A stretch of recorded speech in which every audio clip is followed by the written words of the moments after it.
묵상할 말씀은 122편 1절로 9절의 말씀입니다. 찬송가는 288장 예수를 나의 구주 삼고입니다.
사도신경으로 신앙 고백하심으로 새벽기도에 시작하겠습니다. 전능하사 천지를 만드신 하나님 아버지를 내가 믿사오며 그 외아들 우리 주 예수 그리스도를 믿사오니 이는 성령으로 잉태하사 동정녀 마리아에게 나시고 본디오 빌라도에게 고난을 받으사 십자가에 못 박혀 죽으시고 장사한 지 사흘 만에 죽은 자 가운데서 다시 살아나시며 하늘에 오르사 전능하신 하나님 우편에 앉아 계시다가 저리로서 산 자와 죽은 자를 심판하러 오시리라.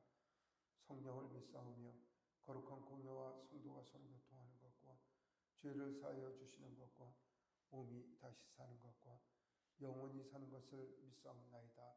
아멘. 288장 찬송하겠습니다. 예수를 나의 구주 삼고 성령과 피로써 거듭나니 이 세상에서 내 영혼이 하늘의 영광 누리로다.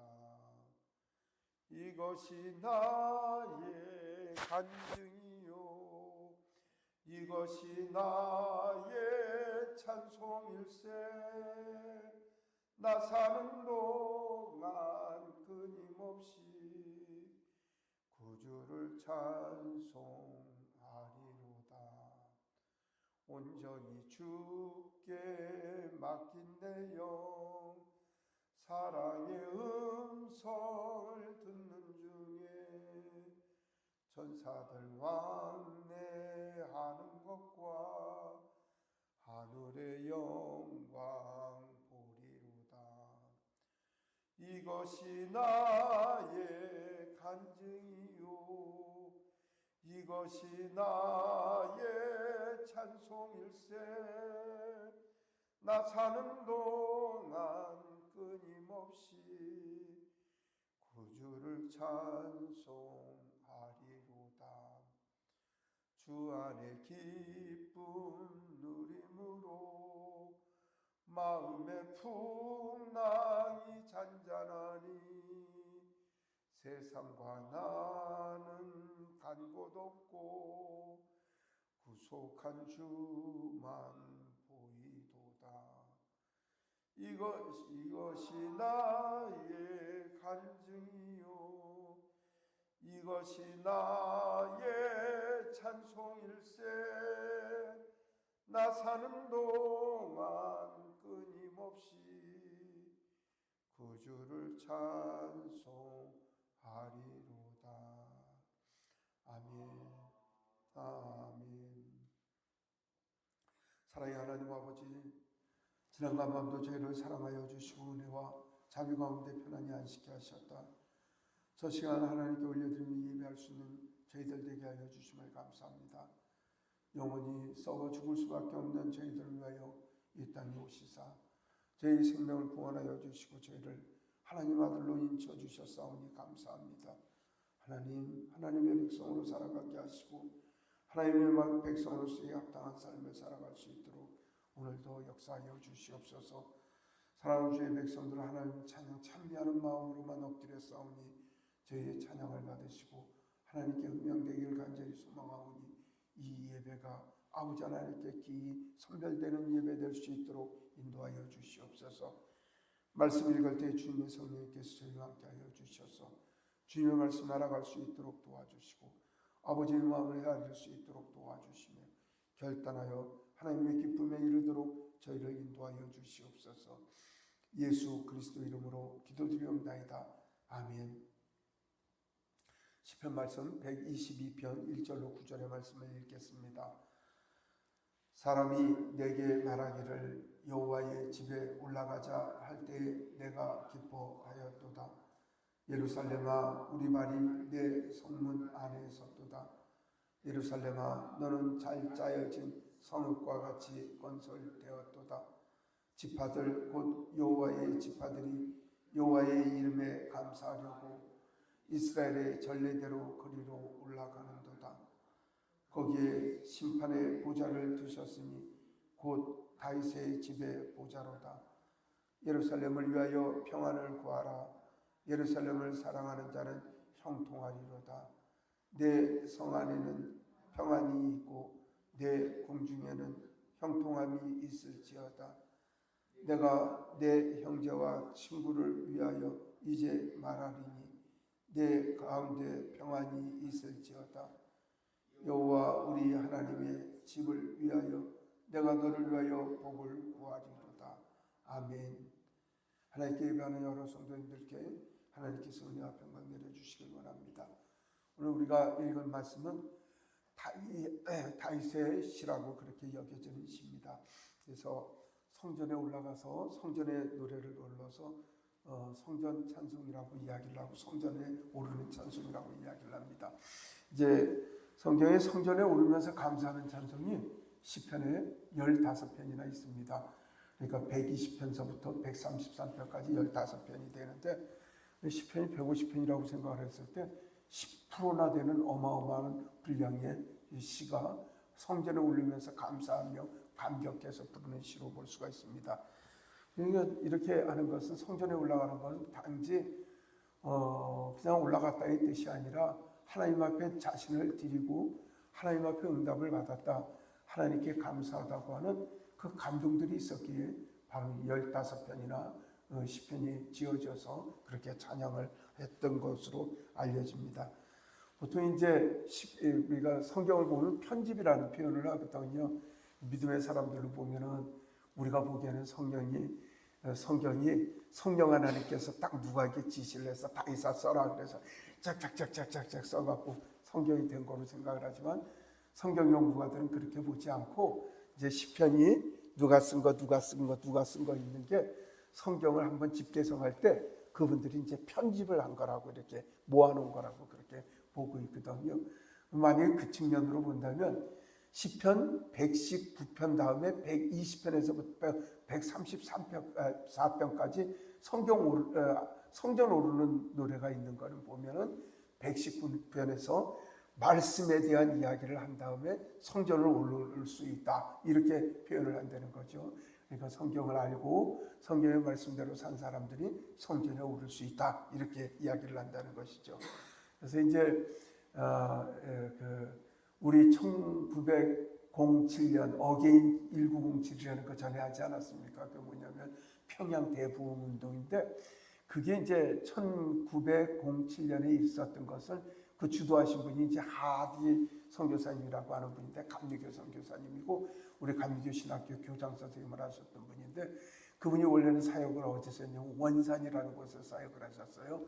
원산에서 사역을 하시면서 그 한국 목회자들하고 외국에서 들어오신 선교사님들하고 갈등이 있었어요. 이유는 뭐냐면 그 외국에서 오신 선교사님들은 아예 한국에 무식한 사람들, 얼렁뚱땅 목사된 사람들, 성경도 모르고 신학도 모르고 이런 입장이었고 선교사님들은 연세가 굉장히 젊었거든요. 뭐 20대 후반, 30대 초반 이런 분들이었기 때문에 그 은혜 받고 기도해서 성령 받았다고 하고 예언 받았다고 하고 방언한다고 하는 우리 목사님들이 그분들을 조금 자신들을 우습게 여겨보니까 본인들도 별로 좋아하시지를 않았던 거죠. 그래서 갈등 가운데 있는데 하디 선교사님이 이래서는 안 되겠다 싶어서 성경 공부를 하셔요. 그래서 거기서 이 한국 목회자들하고 그리고 선교사님들하고 성경 공부를 하고 말씀을 나누다가 하루는 말씀 가운데 하진희 선교사님이 그 한국 목사님들 앞에 무릎을 꿇습니다. 저희가 잘못했다고, 저희가 목사님들을 우습게 여긴 것 같아서 용서해달라고 하니까 그 목사님들도 다시 무릎을 꿇고 뭐라고 해요? 우리가 잘못했다고, 우리나라까지 와서 복음 전하시려고 하는 선교사님들을 너무 쉽게 여겼다고 이야기를 해서 거기서 울고 불고 기도하고 화합하고, 그래서 그 시점이 그걸 통해서 평양 대부흥 운동이 시작이 된 거죠. 그러니까 말씀이 없는데 부흥이 있는다, 그건 거짓 부흥입니다. 말씀이 없는데 무엇이 되는 것? 말씀이 없는데 예배한다. 그래서 내가 무너질 날이 얼마 안 남았다고 볼 수밖에 없는 것이거든요. 말씀이 그 정도로 중요한 위치고 세계 부흥에 있는데 모든 것의 기준은 말씀이었다는 사실을 알아가야 합니다. 오늘 우리 교회는 시편의 122편을 읽으면서 하나님의 저를 찾는 그 순례자들의 마음이 어떤가를 조금 더 알아갔으면 좋겠습니다. 1절에 보면은 이제 하나님의 집에 올라가지 않은 것, 성전을 의미를 하는데요. 올라갔을 때 내가 기뻐하였다 이렇게 이야기를 하는데, 이스라엘 사람들은 하나님의 명령이 있었죠. 남자들 12살 이상 사람들은 하루에 1년에 3번 유월절, 초실절, 초막절 1주간씩 그 성전에 올라가서 예배를 드리도록 되어 있습니다. 예수님도 그 성전에 올라가셔서 어렸을 때 올라가셨던 것도 바로 그 때문이고, 거기 올라가서 율법을 배우기도 하고 하나님의 마음을 알겠는데 힘썼다는 것이죠. 근데 성전에 올라가다 보면 이게 쉬운 일이 아니죠. 왜냐하면 하는 일도 멈춰야 되고 먼 길을 걸어가야 되고, 그냥 먼 길 걸어가는데 그냥 가는 게 아니라 예물 가지고 가고 돈 가지고 가니까 중간에 강도들도 나타나고 들짐승도 나타나고 정말 고생하는 일입니다. 그리고 뭐 예루살렘에 간다고 해서 관광하러 가거나 아니면 거기 가서 무슨 큰 쇼핑을 하러 가는 것도 아니고요. 오로지 하나님 앞에 예배하러 가는 예배 의무를 가지고 올라가는 사람들이거든요. 그런데 오늘 시편의 기록자는 그 예배 의무 때문에 올라가는 그 사람들이 하나님 앞에 올라갔을 때 그렇게 기뻤다고 그렇게 이야기를 합니다. 사실 이런 날이 우리에게도 있었습니다. 예배를 기다리고. 그런데 이제는 말씀이죠. 날짜가 얼마나 빨리 가는지, 오늘 또 토요일이에요. 내일은 예배 드리는 날이에요. 어떻게 그렇게 일주일이 빨리 가는지 말이죠. 아, 내일 또 예배를 드리구나. 기쁨보다는 부담으로 오는 사람들이 많이 있다는 것입니다. 우리가 처음 신앙에 예수 그리스도를 섬김으로 말미암아 구원함의 은혜를 깨달았을 때는 정말 우리는 아무것도 안 하고 예배만 드렸으면 좋겠고 집에 가기도 싫고 예배당만 있었으면 좋겠다는 생각도 있었던 것입니다. 뭐 그런 여러분들 추억들이 다 있지 않으셨습니까? 그런 구원의 확정을 받은 날, 아니면 정말 죽을 만한 일에서 하나님께서 살려주셨다고 하는 확신이 있는 날, 아니면 집안의 모든 문제가 하나님 앞에 기도함으로 해결됐을 때, 그때 정말 그날을 기다렸고 새벽을 기다려서 새벽 예배를 기다렸던 적이 있습니다. 근데 이제는 예배가 조금 무뎌집니다. 관심이 쏟아지고 예배 시간이 아까워지기도 하고 이런 일 저런 일을 통해서 예배가 우리에게 멀어지게 되는데, 사실 이거 회복해야 합니다. 하나님 원하시는 것은요, 하나님과의 사귐입니다. 요즘 제가 묵상하고 생각하는 게, 내가 하나님께 사귐을 가지고 있는가? 내가 내 아버지 궁금하고 아버지랑 노는 게 좋아서, 어머니 찾아뵙는 게 좋아서 어머니랑 이런저런 얘기하는 게 좋은 것 같아서 아버지 찾아뵙고 인사드리고 아버지가 이런저런 옛날 얘기해 주시고 뭐 그런 게 좋아서 아버지를 찾는 마음으로 하나님을 찾는 건 아닌가? 아니면 부자 아버지한테 땅 팔아달라고 부자 아버지한테 은행에 돈 대출 대려고 쫓아다니는 아들처럼 내가 하나님 앞에 이거 내놔 저거 내놔 이거 주세요 저거 주세요 그 욕심 가지고 하나님을 찾는 것은 아닌가 늘 고민을 하고 회상을 합니다. 우린 늘 생각해야 합니다. 이 땅에 살아갈 때 하나님과의 동행함이 하나님께서 우리에게 주신 큰 복일 뿐만 아니라 우리 또한 그 복으로 살아간다는 사실을 알아야 합니다. 하나님 우리에게 원하시는 것은요, 동행동거입니다. 목사님이 만드는 늘 얘기를 하는 동행동거, 하나님과 같이 행하고 하나님과 같이 거하는 것, 그걸 하나님께서 너무도 원하신다는 사실입니다. 말씀을 드렸지만 에녹이 이 땅에서 교회를 많이 개척하고 선교를 많이 하고 우리는 그래야 하나님 기뻐하실 줄 알았는데, 사실 에녹은 그런 얘기를 안 해요. 제사를 많이 해갖고 하나님께서 기뻐하셨다. 에녹의 삶에 대해서 그런 이야기도 안 하고 하나님께서 그와 동행하셨더니 하나님께서 그가 죽음을 보지 않고 저쪽으로 가는 은혜를 베푸셨다는 것입니다. 늘상 사모하기를 소망합니다. 예매를 사모하고 하나님 기뻐하실 것을 사모하고 내가 하나님 뵙는 것을 사모하고 하나님 기뻐하시는 것을 고민하는 저 여러분들이 되어야 할 것입니다. 2절 3절에 보면 예루살렘을 칭찬을 합니다. 이 예루살렘을 칭찬을 한다고 여기 지금 중동에 전쟁이 있는 이스라엘의 그 예루살렘을 칭찬하는 것은 아니고요.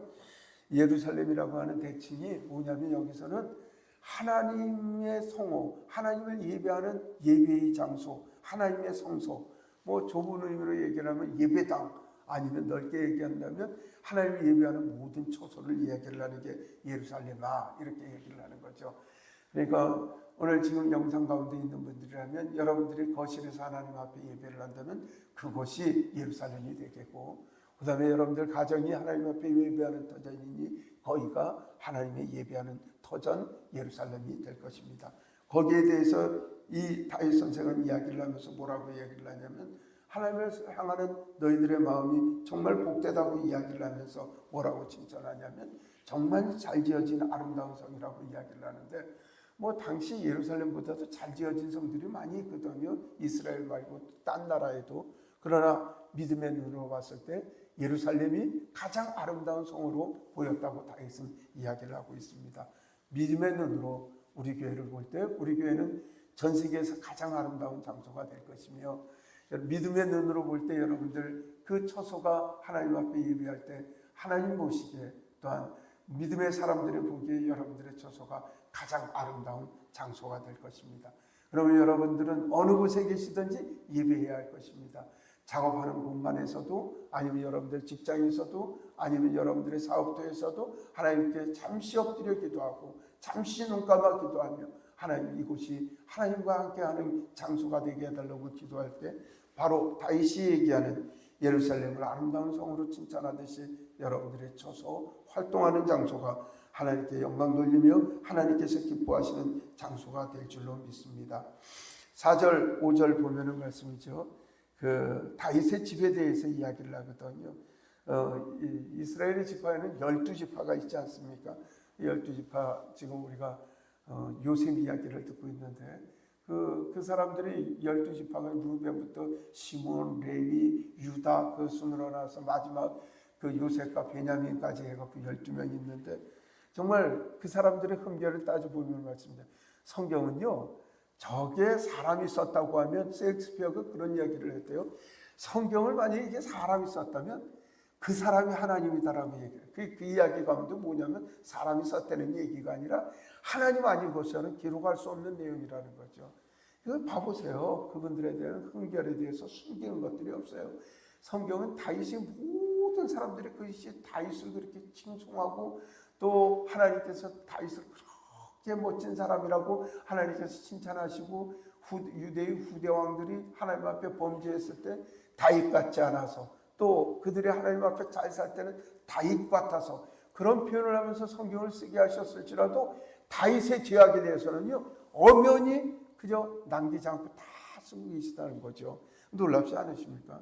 그리고 이스라엘 사람들 놀라운 사람들이에요. 자신들이 그렇게 누구야 다윗을 사랑하고 좋아하고 다윗을 자기네 아버지처럼 여긴다면, 저 같으면 만약에 역사에 우리 아버지가 잘못한 게 있으면 조금 완화했었을 것 같은데, 이분들은 그런 거에 전혀 하나님 앞에 정직하게 그렇게 기록을 하고 있는데, 12지파의 사람들 보면 말씀이요, 정말 인간적으로 봤을 때는 욕할 사람들이 너무나 많죠.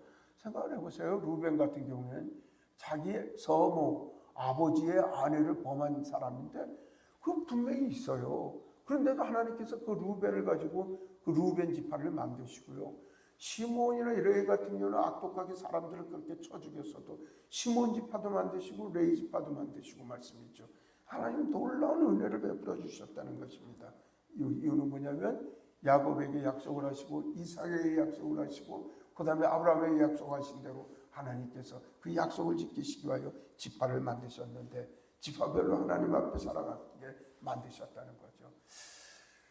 이단들이 뭐 지금도 지파를 얘기를 하고 있는데 글쎄 그 지파는 없어진 개념이 되기 때문에 이스라엘 북이스라엘도 없어진데 지금 무슨 루벤 지파가 있고 레위 지파가 있고 시몬 지파가 있고 스불론 지파가 있고 에셀 지파가 있고 그렇겠습니까? 그냥 하는 소리고요.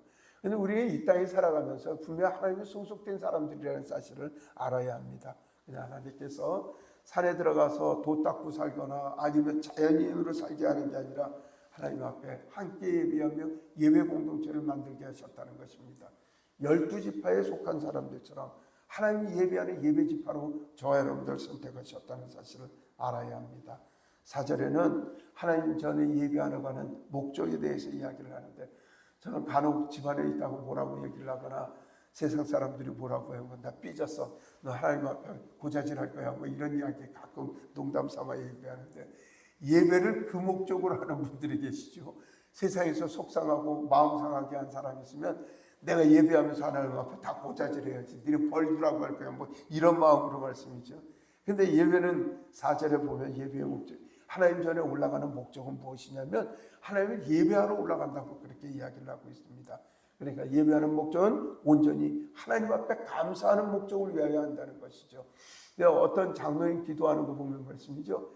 그냥 감사의 조건을 한 30개에서 50개를 드러내는 거예요. 그게 기도예요. 하나님 오늘 일기 주셔서 좋습니다. 우리 교회 정말 이렇게 모여서 하나님 앞에 예배하게 하시니 감사합니다. 오늘도 큰 복 주실 줄 믿고 감사합니다. 감사로 끝나는 예배를 드렸는데 그것도 멋진 감사의 시가 되더라고요. 예배는 온전히 감사하는 것입니다.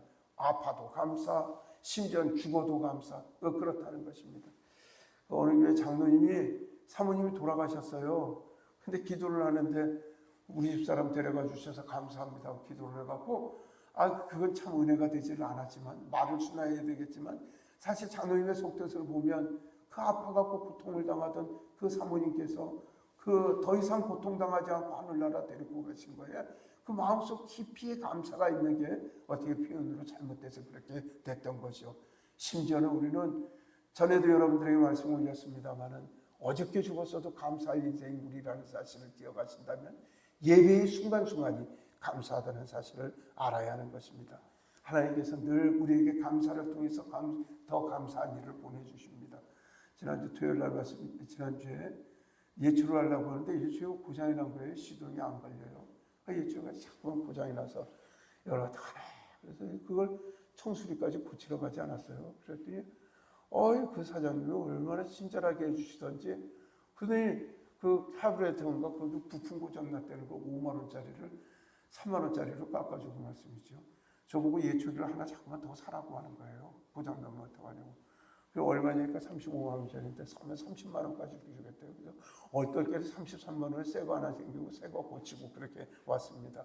그래서 갔다 오면서 얼마나 기분이 좋고 신나든지 말씀이죠. 내가 갈 때는 이거 예초기 자꾸만 고장나서 언제 이런데 안 하나 아는데 갔다 오는 길이 얼마나 상쾌한지 몰라요. 우리 불만하고 속상한 일들을 변하여 또 감사할 조건을 만드시는 하나님이심을 우리로 알게 하십니다. 사랑하는 성도 여러분, 예배 잘 드리면 하나님께서 복을 주세요. 은혜도 주시고요. 소원도 이루어지시는 하나님의 은혜가 있습니다. 그러나 우리는 하나님 앞에 나갈 때 하나님께서 떡 주시겠지 하고 나가는 게 아니라 하나님 감사합니다. 이렇게 나가면 하나님께서 떡도 주시고 밥도 주시고 고기도 주시는 것입니다. 그러므로 저와 여러분들이 영적인 만족을 위하여 스트레스 풀라고 하나님 앞에 나오는 것도 아니고 또한 하나님 앞에 돈 내놓으라고 또 누가 못되게 했다고 해서 그를 고자질하려고 예배하는 게 아니라 온전히 하나님 기쁘시게 하기 위하여 하나님 즐거워하시기 위하여 그 다윗이 언약의 개가 이스라엘로 들어오는 것을 너무 기뻐해서 바지춤이 내려가는 것 좀 모르고 춤을 췄던 그 마음으로 일심으로 전심으로 하나님을 기뻐하는 저와 여러분들의 예배가 되어야 할 것입니다. 흔히 이런 얘기합니다. 예배 성공해야 세상에서 성공한다고 이야기를 합니다. 맞습니다. 예배 패배하면요 인생 패배합니다. 우리 아는 지인들 보면 말씀이죠. 신앙 상담을 하면요 기독인으로서 하지 못할 얘기를 합니다. 목사님 죽고 싶어요. 목사님 자살하고 싶어요. 이런 이야기 흔히 하는 분들도 여러분을 만납니다. 그분들의 기초가 무엇이냐면 예배 무너질 때 그들은 별다른 세상 사람들과 다르지 않은 생각을 한다는 것입니다. 예배를 붙드시는 저와 여러분들이 되었으면 좋겠습니다. 5절 보면 예루살렘의 심판의 보좌가 있다고 이야기를 하는데 그게 다윗의 집의 보좌라고 이야기를 합니다. 이건 무슨 의미냐? 하나님께서 그 예배를 통해서 세상을 다스리고 예배를 통해서 세상을 그 하나님께서 치리를 하시는데 다윗을 통하여 하나님께서 치리하신다는 말씀을 이렇게 은혜적으로 이야기를 하고 있습니다. 또 이야기를 한다면 그 다윗이라고 하는 이새의 아들 다윗을 얘기를 하는 게 아니라 온 땅에 다윗처럼 하나님을 예배하는 자를 통해서 세상을 다스린다고 그렇게 이야기를 합니다. 예루살렘은 하나님의 모형입니다. 교회는 하나님의 모형입니다. 천국의 모형입니다. 하나님의 통치가 일어나는 것입니다. 바로 다윗의 꿈을 꾸는 그 교회, 하나님의 공의가 실현된다는 것이 교회라는 사실을 알아가셔야 합니다. 그래서 저와 여러분들의 삶이 교회 중심 삶, 또한 교회 중심으로 삶을 살아가는 그런 생활 패턴을 만들어 갔을 때 하나님께서 그 모든 것을 인정하여 주시고 하나님 친히 다스리시는 은혜가 우리 삶 가운데 있음을 알아가기를 원합니다. 6절에 보면은 말씀하죠. 예루살렘을 위하여 평안을 구하고 예루살렘을 사랑하는 사람은 형통하다. 이걸 문자적으로 봐갖고 말씀이죠. 지금도 이스라엘을 위하여 기도하는 팀들이 있어요.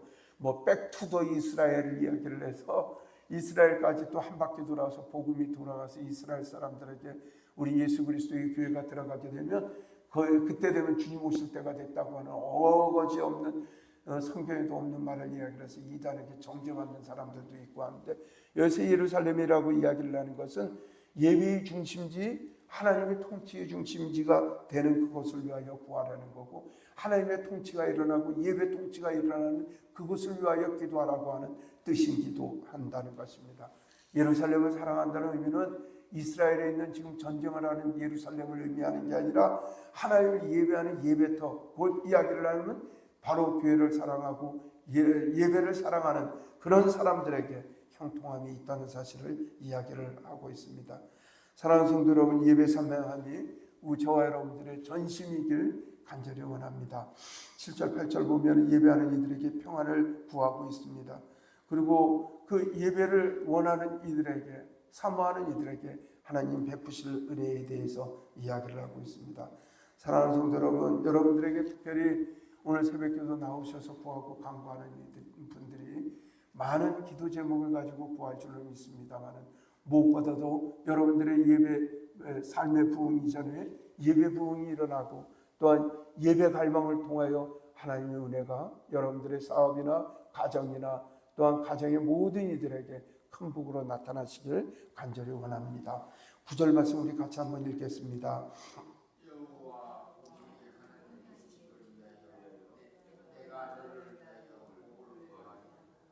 마지막으로 이제 하나님의 집을 위하여 우리가 복을 구한다고 이야기를 하고 있습니다. 그러니까 우리가 하나님 앞에 복을 받아 이 땅에서 잘 살아가는 것이 하나님의 집을 위한 일임을 저와 여러분들이 알아야 합니다. 성도 여러분, 하나님의 교회와 복음을 위하여 우리가 잘 살아갈 이유가 있습니다.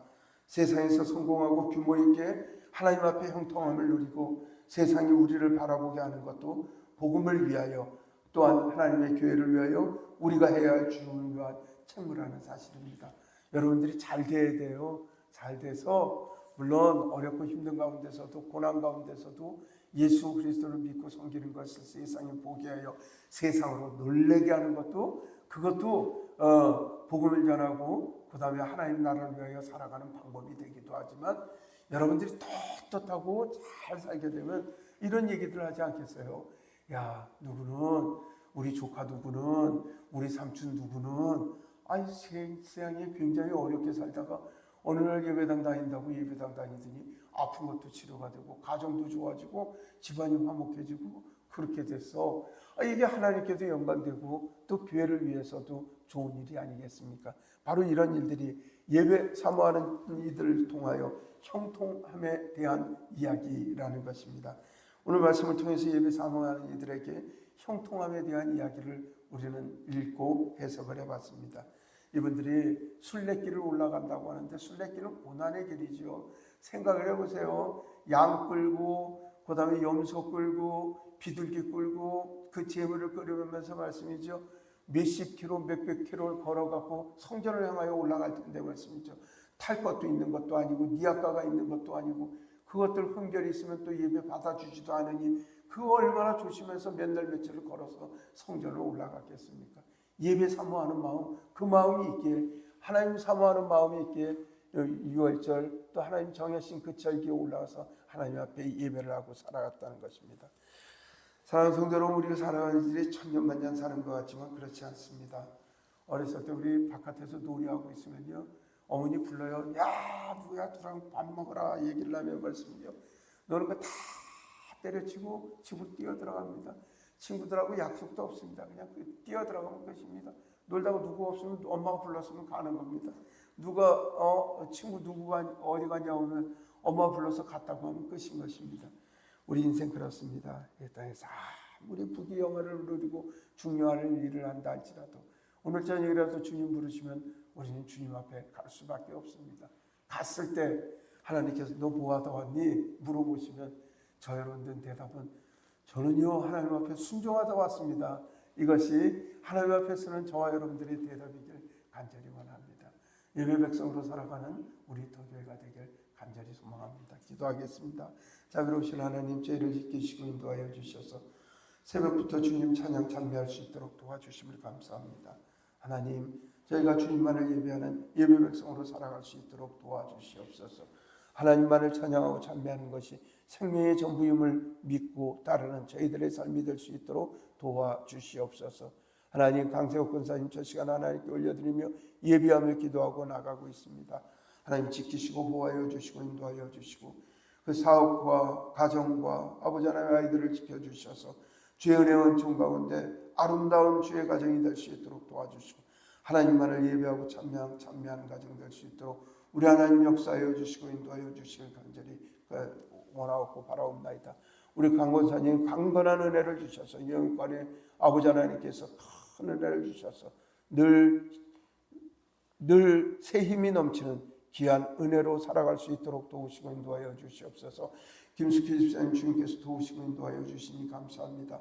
지키시고 인도하여 주셔서 교회를 향한 하나님의 마음, 아버지 하나님 그 마음을 품게 하여 주심을 감사합니다. 주를 위한 희생하고 봉사하는 그 김숙희 집사님 위해 기도하는 제목교회 하나님께서 함께하여 주셔서 기도의 응답들이 주님 앞에서 다 이루어질 수 있도록 도와주시고 광주님 위역이 또 다의 모든 문제도 주님께서 지키시고 보호하여 주셔서 날마다 하나님께 영광 돌리는 귀한 가정 될 수 있도록 인도하여 주시옵소서. 홍기평 원사님 하나님께서 지키시고 보호하여 주셔서 아버지 하나님이여 사업하는 모든 일에도 일치월장 아버지 하나님 성장하는 주의 은혜를 베풀어 주시고 사업과 가정에도 하나님께서 큰 복을 주시고 무엇보다 강건한 은혜를 허락하여 주시길 간절히 바라고 원합니다.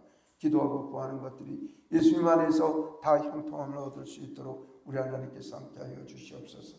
영상으로 함께하는 주의 백성들을 기억하여 주시고 아버지 하나님의 기도하고 원하고 바라는 것마다 하나님 들어 응답해 주시길 간절히 소망하며 이 모든 말씀 우리 주 예수 그리스도 이름으로 기도드리옵나이다. 아멘. 하늘에 계신 우리 아버지여 이름이 거룩히 여김을 받으시오며 나라가 임하시오며 뜻이 하늘에서 이루어진 것 같이 땅에서도 이루어지이다. 오늘 우리에게 일용할 양식을 주시옵고 우리가 우리에게 죄 지은 자를 사하여 준 것 같이 우리 죄를 사하여 주시옵고 우리를 시험에 들게 하지 마시옵고 다만 악에서 구하시옵소서. 나라와 권세와 영광이 아버지께 영원히 있사옵나이다. 아멘. 고맙습니다. 오늘 예배 그 말씀 기억하시면서 나는 정말 하나님 앞에 예배자인가, 예배자로 살아가는가 다시 한번 우리의 삶을 점검해 보시길 원합니다. 도교회 사역을 위하여 기도하여 주십시오. 저희 교회에 주신 하나님의 사명을 감당하며 또 우리 교회 기관들을 위하여 기도해 주십시오. 내일은 주일입니다. 주일 예배를 위하여 기도해 주시고 오늘 토요 청년들 모임이 있습니다. 이를 위하여 기도해 주십시오. 기도하겠습니다.